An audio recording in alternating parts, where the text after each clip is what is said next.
Alright, welcome back to Hot Takes and Cold Popcorn, the podcast where we take movies and shows way too seriously for people who claim they're just for entertainment. And today we're talking about Peacemaker, the show that asks the bold question: what if Captain America was a loud idiot who listened to glam rock and accidentally fought Nazis? And somehow, it works shockingly well. What Peacemaker is actually about.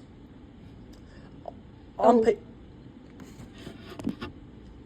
paper, Peacemaker should not work. A spin-off about a character whose entire personality was, I love peace and I'll kill anyone to get it.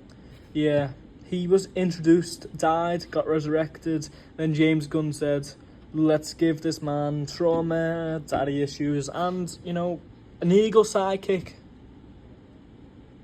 Eagerly alone deserves an Emmy. I will not be taking questions. Alternate worlds and DCEU chaos. Let's talk about the alternate world things, because Peacemaker casually exists in the weird DC limbo where everything is canon until it's not. Right. The show references the Suicide Squad, Justice League exists, and Batman exists, but we don't ask which Batman. Exactly. It's like DC said, there are infinite Earths, please stop asking us to follow up questions.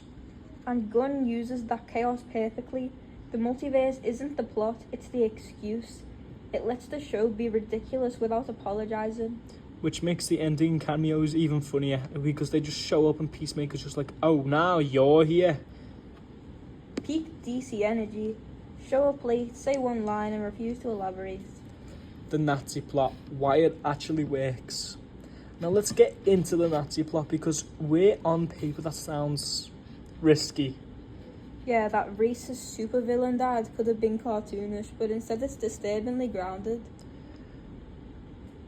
White Dragon isn't scary because he's powerful. He's just scary because he's realistic. Exactly. He's not yelling, "Hail Hydra." He's wearing normal clothes, spewing hate like it's common sense, and calling his son a disappointment.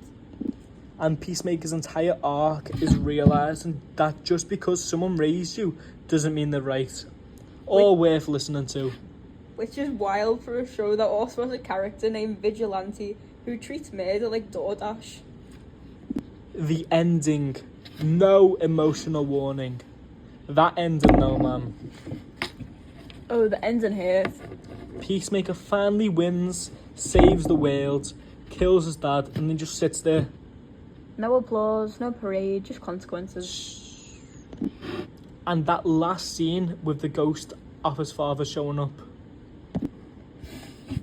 Perfect metaphor for trauma. You don't defeat it in one boss fight, it just lingers. Also shout out to the show for ending on a character growth instead of sequel bait. Well, light sequel bait. It is DC after all. Final thoughts. Peacemaker is a show about violence, nationalism, alternate worlds, and alien conspiracies. But somehow it's mostly about accountability and emotional maturity. And butt jokes. So many ass jokes. And honestly, it's worth it. Absolutely, peace at any cost, including our emotional stability. That's it for today's episode. If you enjoyed this, leave us a review. James Gunn will personally write you into a show just to kill you off in episode 2. Worth the risk. See you next time.